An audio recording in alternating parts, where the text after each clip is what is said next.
as bien fait ici ce soir. Durant ce mois de mai, nous allons parler des canaux de la bénédiction divine. Et ce soir, de manière particulière, nous allons parler de l'importance de la bénédiction des parents. Et il y a une chose qu'il faut savoir, c'est que pour que nous puissions venir sur terre, Dieu a utilisé nos parents. Pour que nous puissions naître à la vie divine, Dieu a utilisé l'Église. Et pour que nous puissions grandir dans la société, Dieu a utilisé toutes les personnes qui étaient autour de nous et qui sont autour de nous. Amen. Dieu ne fait rien au hasard. Dieu fait tout de manière ordonnée. Il n'y a pas de désordre avec Dieu. Et Dieu a prévu des canaux pour la bénédiction. Et beaucoup de personnes sont souvent surprises parce que elles lisent dans les Écritures que oui, ils sont bénis, mais elles ne voient pas ces bénédictions manifestes. Elles prient pendant des années, elles prient. Et comme on chantait tout à l'heure, papa exauce ma prière. Mais 1 an, 2 ans, 3 ans, 4 ans, 5 ans, 10 ans, ta prière n'est pas exaucée. Mais qu'est-ce qui s'est passé? La vérité, c'est que tu n'as pas compris les mystères du royaume. Amen. Tu n'as pas compris les mystères du royaume. Parce que si tu ne connais pas les mystères du royaume, tu risques de vivre et prier pendant des années et ne pas voir les choses s'accomplir. Luc nous dit que, après la résurrection, pendant 40 jours, Jésus a instruit ses disciples sur les mystères du royaume. Dis à ton voisin, pendant ce mois de mai, tu seras instruit sur les mystères du royaume.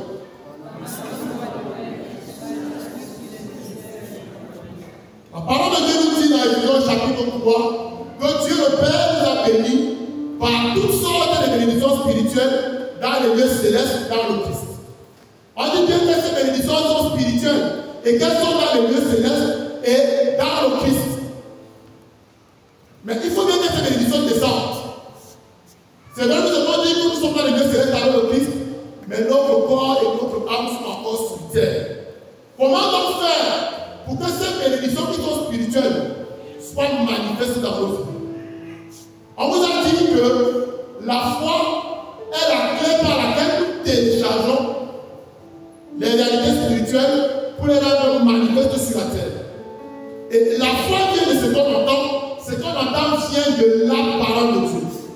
Je précise bien la parole de Dieu et non d'une parole de Dieu. Il ne suffit pas de croire à une parole de Dieu pour dire qu'on croit à la parole de Dieu. La parole de Dieu, c'est Jésus de chair. Amen. Et tu ne peux pas dire que tu crois à une personne. Je prends un exemple. Tu crois que Dieu peut donner un travail, mais tu crois que Dieu ne peut pas te donner un enfant. Est-ce qu'on peut dire que tu crois en Dieu? Tu ne crois pas en Dieu parce que tu doutes de sa parole. Pour que cette parole-là puisse avoir de la puissance et de l'effet dans ta vie, tu dois totalement adhérer à Dieu et à Jésus. Jean-Paul précise que les bénédictions sont dans le Christ. Ça veut dire que si tu n'es pas dans le Christ, ça ne sert même à rien de commencer. Ces bénédictions ne te concernent pas. Elles sont dans le Christ et elles sont dans les lieux célestes, elles sont spirituelles.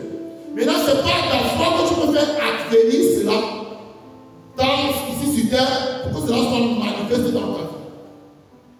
Et Dieu utilise des canaux pour que ces bénédictions-là puissent quitter de la dimension spirituelle à notre dimension naturelle. Et il y a 3 canaux que Dieu utilise. Le premier canal, ce sont les parents. Dis à ton voisin les parents. Le deuxième canal, c'est l'église. Dis à ton voisin l'église. Le troisième canal, c'est la société. Mais aujourd'hui, nous allons parler du cas des parents. Beaucoup de personnes sont surprises que la vie ne tourne pas. Que la vie ne donne pas. Laisse-moi te dire une chose. Si tu n'es pas en bon terme avec tes parents, ta vie ne va pas doser. Amen.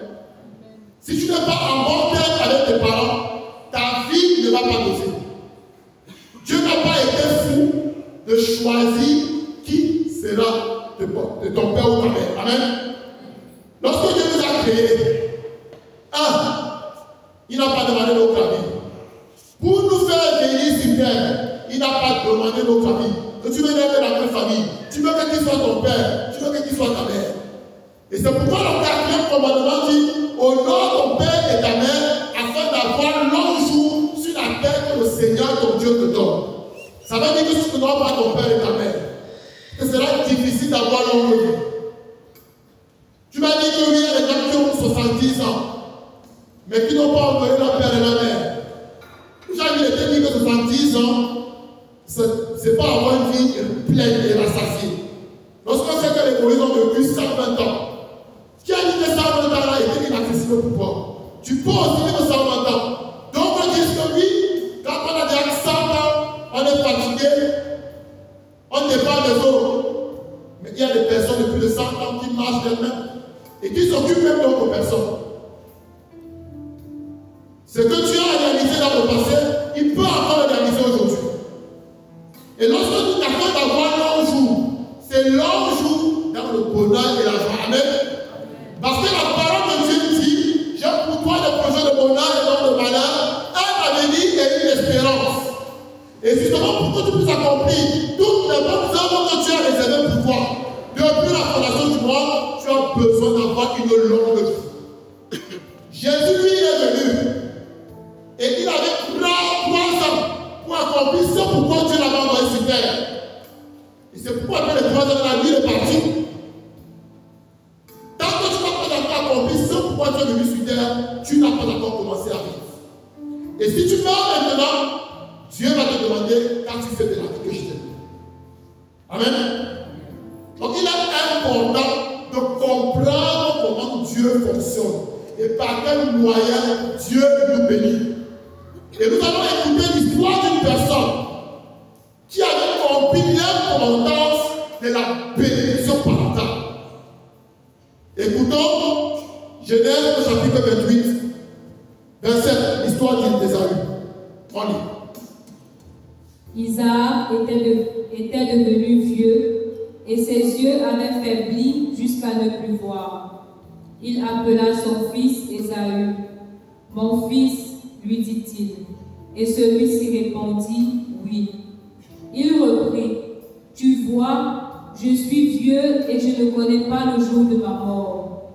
Maintenant, prends tes armes, ton carquois et ton arc, sors dans la campagne et tue-moi du gibier. Apprête-moi un régal, comme j'aime, et apporte-le-moi, que je mange, afin que mon âme te bénisse. Que je mange afin que mon âme te bénisse. Avant que je meure. Avant que je meure.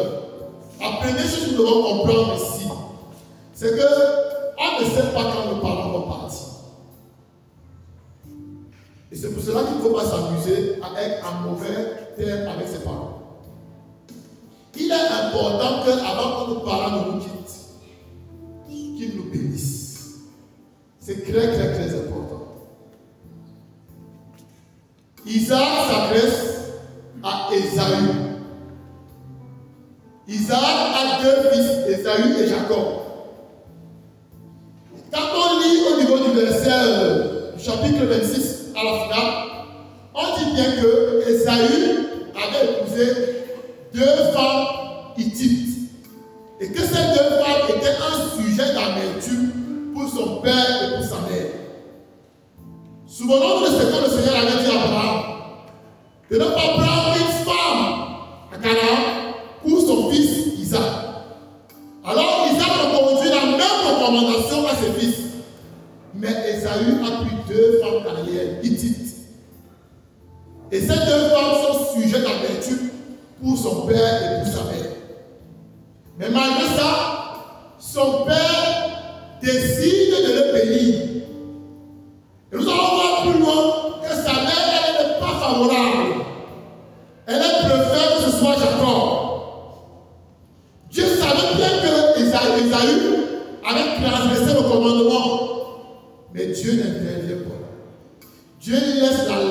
l'insulte à Isaac et à Rebecca de décider à qui la bénédiction va être transmise. Amen. Donc, comment Dieu fait les choses? Dieu ne dit pas que non, Esaü s'est écarté. Non. Il laisse le choix aux parents de décider. Et pendant que Isaac décide de le faire pour Esaü, il y a une personne qui doit intervenir. Suivons la suite. Or, Rebecca écoutait pendant qu'Isaac parlait à son fils. Rebecca est la femme d'Isaac, la mère d'Esaü de Jacob. Esaü alla donc à la campagne chasser du gibier pour son père. Rebecca dit à son fils Jacob, « Je viens d'entendre ton père dire à ton frère Esaü, apporte-moi du gibier et apprête-moi un régal. Je mangerai et je te bénirai devant Yahvé avant de mourir. Maintenant, mon fils, écoute-moi et fais comme je t'ordonne. Va au troupeau et apporte-moi de là 2 beaux chevaux, et j'en préparerai un régal pour ton père, comme il aime. Tu le présenteras à ton père, et il mangera, afin qu'il te bénisse avant de mourir. » Afin qu'il te bénisse avant de mourir. Rebecca connaît l'histoire de la famille d'Abraham. Est-ce que Dieu a fait une promesse à Abraham? Et est-ce que cette promesse a été transmise à Isaac? Et Rebecca ne voulait pas que la bénédiction familiale soit saccagée à cause des femmes d'Égypte. Alors, lorsque Isaac décide de bénir Esaü, elle n'est pas d'accord. Mais comme Isaac préfère Esaü, alors elle dit qu'elle ne va pas intervenir directement. Mais elle ruse. Elle écoute au corps. Et pendant que Isaac est en train de parler à Esaü, elle va dire, il va faire le proposal à son fils Jacob. Ton père va bénir ton frère. Comme ton frère n'est pas là, fais ceci, pour qu'il te bénisse à la place de ton frère. Pourquoi? Parce qu'à ce moment-là, Jacob n'est pas encore marié. Donc elle se dit que en Jacob, elle pourra restaurer la lignée familiale. Alors elle bloque. Et elle dit Jacob va. Et plus loin, Jacob lui dit, si mon père me reconnaît, il doit attirer sur moi la bénédiction, je vais attirer sur moi la malédiction. Mais elle accepte, elle dit à son fils qu'elle n'a pas peur. Si la malédiction vient sur toi, moi je porte ça sur toi. Amen. Et c'est la même chose que Jésus a fait pour nous. Donc elle dit que si la malédiction vient sur toi, moi je vais la prendre à ta place. Donc ne crains rien, vas-y. Et alors elle finit donc de préparer. Et elle donne à son fils Jacob, qui s'en va donner à son père. Son père mange bien. Il mange bien et il bénit Jacob. Lorsqu'il bénit Jacob, Jacob s'en va, il est content et Esaü arrive. Lorsqu'Esaü arrive, il finit de préparer, il va voir son père. Lorsqu'il appelle son père, le père demande, qui es-tu? Il dit, Esaü, ton fils. Il dit que, mais, qui est celui qui est venu me donner à manger tout à l'heure? Et le texte dit que Isaac a été saisi de frisson. Il s'est dit que, mais à qui j'ai béni qui? Et c'est là où Esaü se rend compte qu'en réalité, c'est son frère Jacob qui est venu voler sa bénédiction. Et lorsqu'il se prend à son père lui dit, je ne peux plus rien faire. Il est béni, il va rester béni. Parce qu'il faut savoir une chose, la bénédiction contre la malédiction, une fois qu'elle est prononcée, elle est irrévocable. C'est pour cela que Jacob, Isaac, il a peur, il se dit que la bénédiction familiale de la transmettre à quelqu'un qu'il ne connaissait pas. Mais lorsqu'il découvre que c'est Jacob, son cœur s'apaise un peu. Et nous allons aller au verset 22. Je pense 38.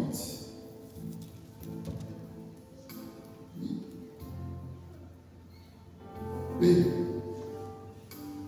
38, oui.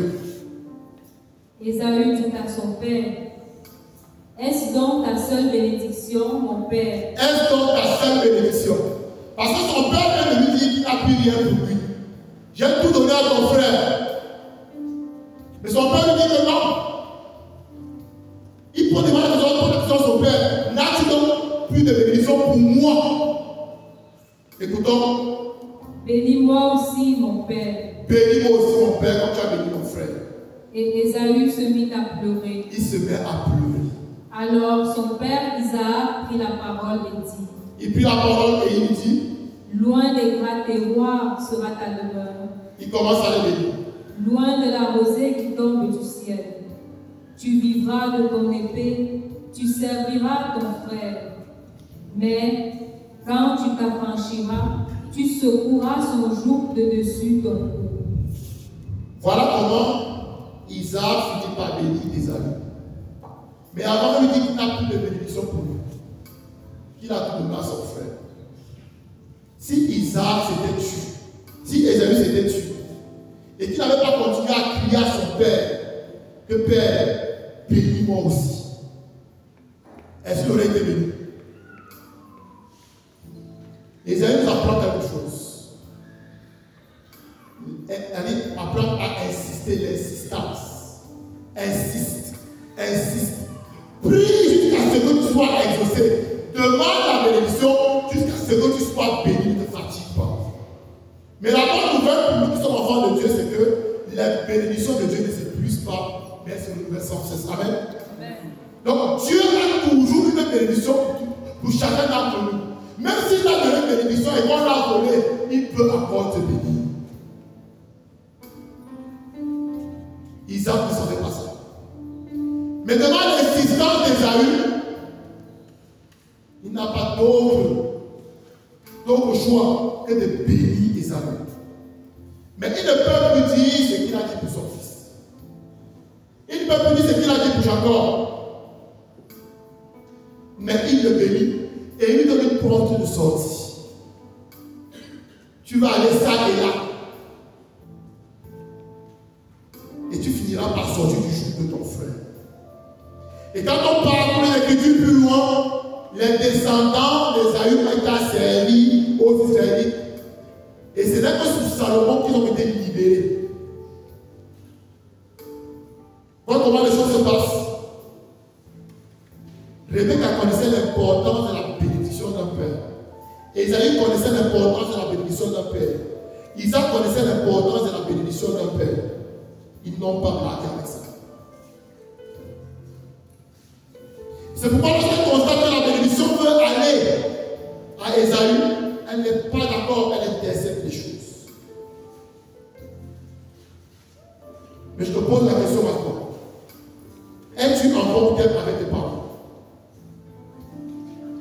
Ou bien tu te dis que tu peux te débrouiller seul? Dieu n'a pas été fou de choisir ton père et ta mère. Il ne t'a pas demandé ton avis. Peu importe ce qu'ils sont, ce sont tes parents et c'est le premier canal de bénédiction que Dieu a prévu pour toi. Il y a quelque chose qui se passe pendant les mariages. Pendant la dot, la famille de la fille bénit la fille, au fond. On bénit aussi l'homme qui est venu doter.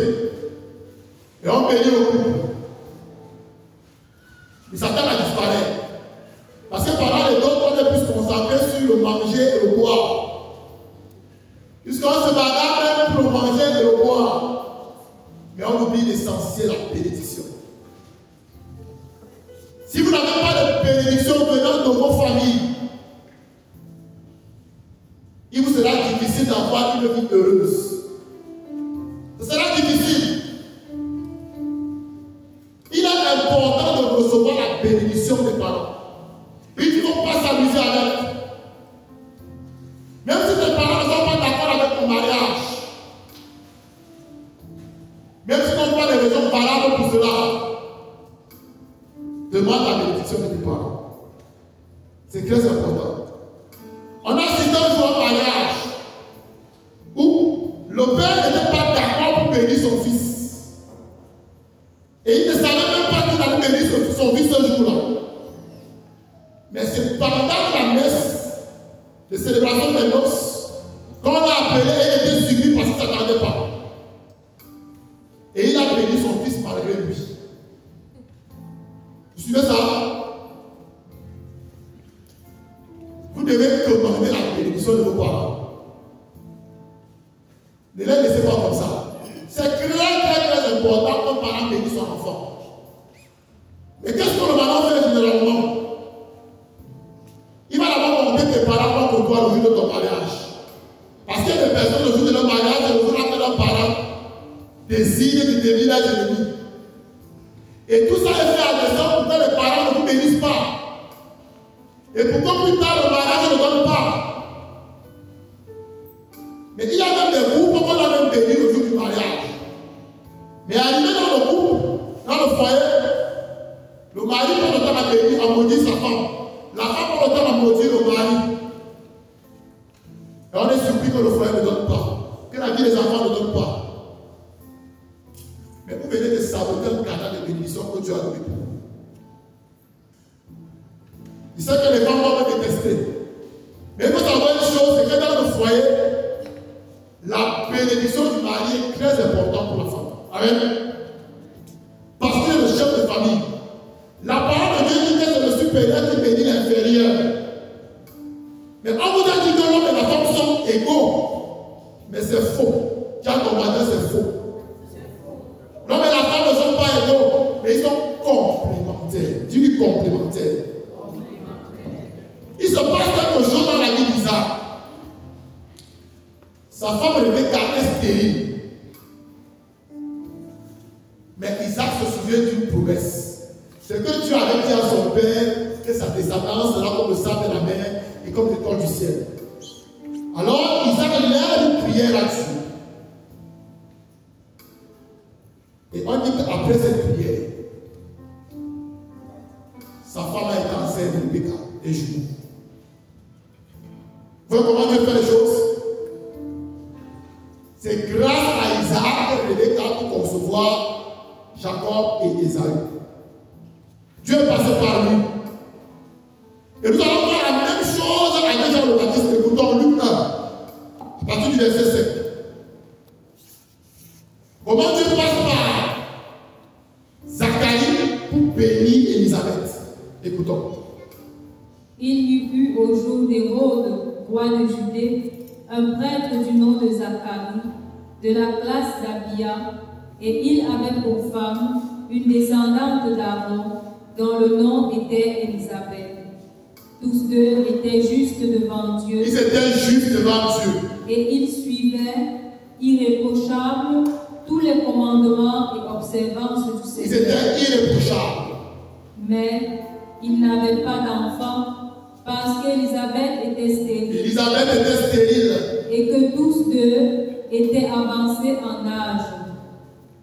Or, il advint, comme il remplissait devant Dieu les fonctions sacerdotales, Zacharie est en service au temple, il sert le Seigneur. Autour de sa classe, qu'il fut, suivant la coutume sacerdotale, désigné par le sort pour entrer dans le sanctuaire du Seigneur et y brûler l'encens. Il entre dans le temple de Dieu.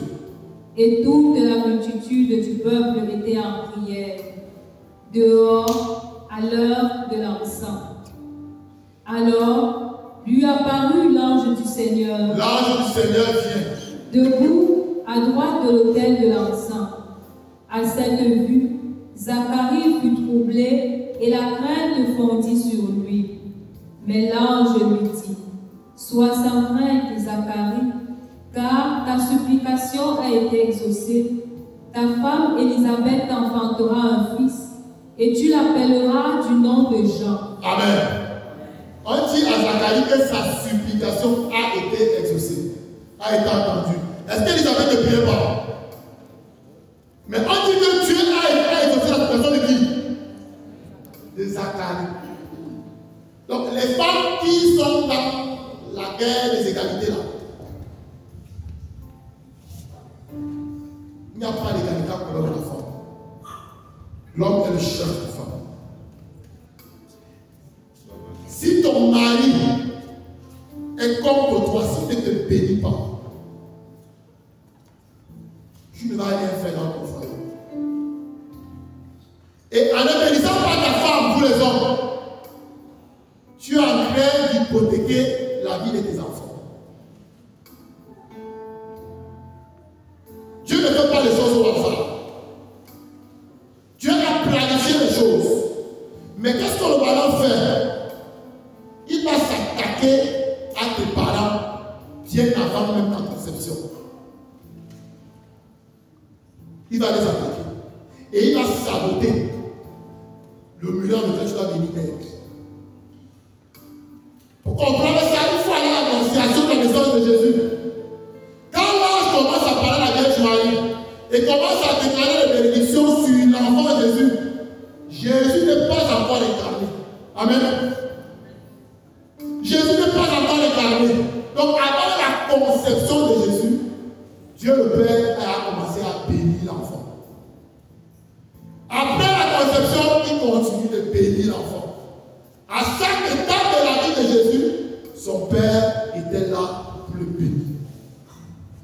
Et de la même manière pour toi et moi, à chaque étape importante de notre vie, Dieu, notre Père, était là pour nous bénir. Amen. Parce qu'avant la conception, Dieu te connaissait déjà. Il t'avait déjà béni. Et il a dit à Jérémie que je t'avais consacré comme un prophète de nation avant ta naissance, avant ta conception. Et c'est la vérité pour tout un chacun. Mais il se passe quelque chose. C'est qu'il y a comme un nuage qui vient empêcher cette bénédiction d'être manifeste. C'est pour cela qu'il n'est pas bon pour vous. Même si tu as encore 10 ans que tu es encore enfant. Quand vous amenez les enfants chez les parents blancs, tu t'avais une hypothéquer non seulement la vie, mais aussi la vie de la descendance. La conception de l'enfant, ça se prépare. Ça se prépare. On se prépare avant. Et c'est ce que Dieu fait. Et il a fait la même chose avec Jean le Baptiste. Quand l'ange parlait de la vie de Jean le Baptiste, Jean le Baptiste n'est pas d'abord conçu. Mais on parle déjà de lui. On dit déjà ce qu'il sera. Et puis nous, au jour de sa naissance, son père va encore prophétiser sur lui. Et toi, petit enfant, tu seras appelé prophète du Très-Haut. Tu marcheras devant la face de Dieu et tu prépareras ce chemin. Pour préparer un Seigneur un peuple bien disposé. Ça, c'est le jour de sa naissance. Mais avant sa naissance, par l'ange, Dieu avait déclaré dans sa vie. C'est la même chose pour chacun d'entre nous. Avant notre conception, Dieu avait déjà déclaré des paroles de bénédiction dans nos vies.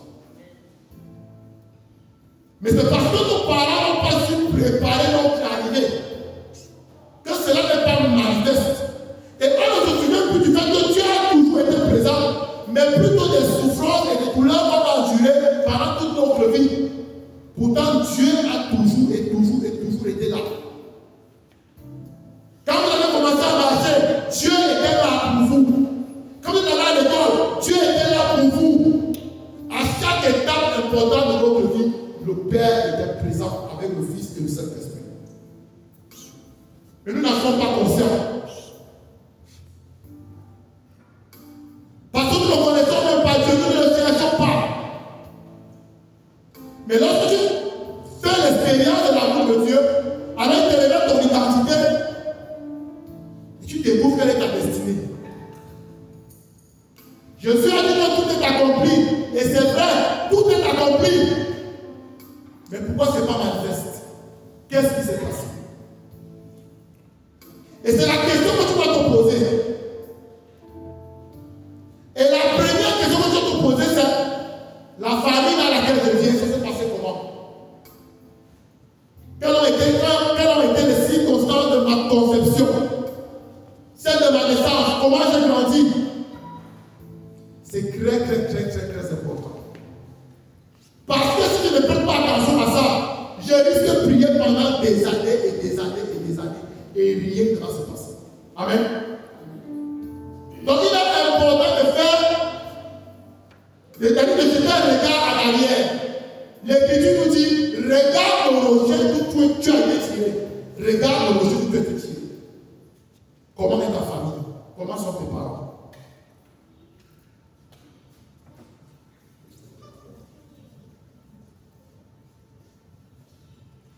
Parents, bénissez vos enfants. Vous les enfants, demandez la bénédiction de vos parents. C'est très important. On dit souvent qu'on dit d'aller la force dans sa famille. Mais si tes parents ne t'ont pas béni, je t'assure ta vie sera pénible. On prend souvent l'exemple d'Abraham. Oui, Dieu a béni Abraham, c'est vrai. Mais les parents d'Abraham l'avaient aussi béni.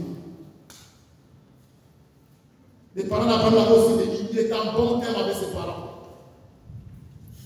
Et c'est pour cela qu'il peut se permettre d'aller chercher la femme dans sa famille. Et ce qui coûte la bénédiction d'Abraham à Esaü, c'est qu'il avait épousé des femmes hérétiques que ses parents ne voulaient pas. Mais ses parents l'aimaient toujours. Mais il avait une bénédiction spéciale qui devait rester dans la famille. Et chacun d'entre nous a une, c'est-à-dire en dehors de toutes les bénédictions, chacun d'entre nous a une bénédiction spéciale. Vous savez ça? Chacun d'entre nous a une bénédiction spéciale. Et vous devez faire attention à ne pas la gaspiller, à ne pas transmettre ça n'importe comment. Et l'histoire d'Ésaü nous apprend encore quelque chose. C'est que la bénédiction peut être volée. La bénédiction d'Isaac était prévue pour qui? Pour qui? Pour qui? Mais est-ce que Isaac a reçu cette bénédiction? Qu'est-ce qui s'est passé? Non, avant Jacob, il y a quelqu'un qui est intervenu. Rebecca est intervenue. Dieu peut préparer une bénédiction pour toi. Et quelqu'un vient s'intercéder et vole. Ce qui s'est passé avec Esaü, c'était sa bénédiction. Mais sa mère s'est interposée à son insu. Et le voleur viendra toujours à notre insu pour voler, détruire et faire périr. Donc, quand tu veux que pour toi, quelqu'un vient qui vole. Parce que tu n'as pas été vigilant. Amen. Et maintenant, quand on a volé, qu'est-ce qu'il faut faire? Tu demandes encore. Tu parlais de demander, Dieu te dit que toi, tu vas chercher. Dans Isaïe 42, 22, il est écrit, on les a dépouillés, personne pour dire restitue. On les a dépouillés, personne pour dire restitue. Mais lorsque Jésus est arrivé le ressuscité, il a vaincu l'homme fort, il a dépouillé et il t'a conféré l'autorité pour que tu ordonnes la restitution de tout ce qui t'a été volé. Amen. Mais est-ce que tu es conscient de ça? Est-ce que tu es conscient de ça? Que Dieu t'a donné l'autorité pour que tu ordonnes la restitution de tout ce qui t'a été volé. Maintenant, cette autorité-là, est-ce que tu la possèdes véritablement? Est-ce que tu es en bon terme avec celui qui va te conférer l'autorité? Là est la question. Vous pensez que Dieu va faire quelque chose d'extraordinaire pour vous? Il a tout fait. Tiens, ton voisin, mon peuple est pénible de connaissance. Et c'est parce que tu n'as pas la connaissance que tu cries. Papa, exauce ma prière. Mais depuis que tu cries, ça a changé. Ça a changé. Dans la foi. Ça va rester spirituel. Mes frères et sœurs, nous devons changer notre manière de prier. Nous devons comprendre les mystères joyeux. Comment ça se passe. Donc, ceux qui sont parents, c'est-à-dire avec vos époux et vos épouses, arrêtez de vous maudire. Ça n'est pas les enfants. Et arrêtez de maudire les enfants. Et là, on a dit que mais, tu arrêtes de maudire ton enfant, tu dis non, c'est une façon de parler. C'est une belle façon de parler. C'est le jeu du malin. Regardez la Sainte Famille de Nazareth. Vous avez vu quelque part que Joseph ou Marie a relâché une mauvaise parole pour l'autre? Jamais. Jamais. Il fallait que cette famille demeure source de bénédiction pour l'enfant Jésus. Et si tu es bénédiction dans ta famille, tu seras bénédiction pour tes voisins. Donc, nos sociétés est pourrie parce que les familles ne vont pas bien. Qui veut recevoir la bénédiction du Père et de la Mère? Est-ce que vous savez que même si vos parents sont déjà décédés, vous pouvez recevoir la bénédiction? Qui croit ça?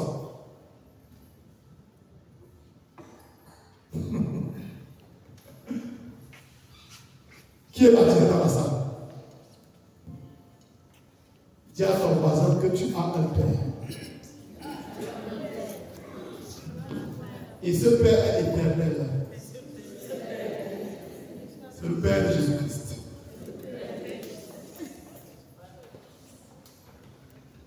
Nos parents biologiques ne sont qu'un canal. Dis à ton voisin qu'ils sont qu'un canal. Ça veut dire que si tu n'as pas pu obtenir la bénédiction de ton Père ou de ta mère, pour une raison quelconque,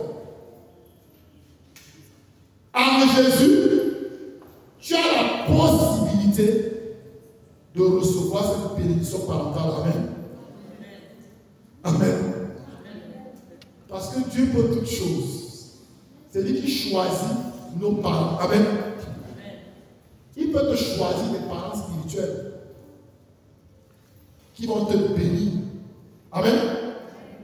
Regardons Lot. Qui connaît Lot? Lot, c'était qui?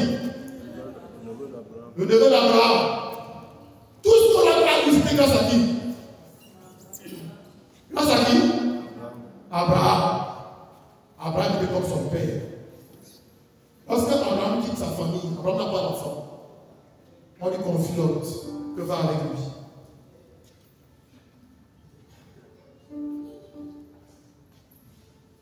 Dieu peut toutes choses. Avec Dieu, n'est jamais trop tard. Tu peux recevoir la bénédiction de ton Père et de ta mère, même s'ils ne sont pas vivants. Parce que c'est Dieu qui te les a donnés. Et il peut te donner un autre Père, une autre mère. Si ces parents-là sont absents, il peut lui-même se substituer à eux et te bénir. Parce que la parole dit, si ton père et ta mère te rejettent, lui fait quoi? Lui t'accueille.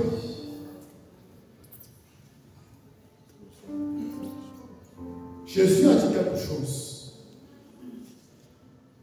Je ne vous laisse pas orphelin. Ne vous laisse pas. Dis à ton voisin, tu n'es pas orphelin. Je dis qu'un chrétien n'est pas orphelin. Orphelin, c'est pour ceux qui ne sont pas en Jésus-Christ. Vous savez ça? Jésus aurait pu dire, je ne vous laisse pas seul. Mais un orphelin n'est pas prévu, un père ou une mère ou bien les deux, non? Mais il dit, je ne vous laisse pas orphelin. Pourquoi il a dit ça? Parce qu'il sait qu'ils vont bientôt appartenir à une nouvelle famille. Et dans cette famille-là, ils ont un père et ils ont une mère. Si ton père biologique et ta mère biologique ne sont plus là, il est possible au nom de Jésus que tu reçoives la bénédiction parentale. C'est très important. Amen. C'est ce que nous allons voir aujourd'hui, que nous allons faire aujourd'hui. Donc, je vous invite à vous disposer véritablement pour ce moment. Et ceux qui vont vouloir recevoir la bénédiction du Père et de la Mère vont tout simplement s'avancer. Et ils vont recevoir cette bénédiction-là. J'ai fait cet exercice un jour. Et croyez-moi, les paroles que j'attendais de mes parents m'ont été données ce jour-là. Ce n'est pas le jeu.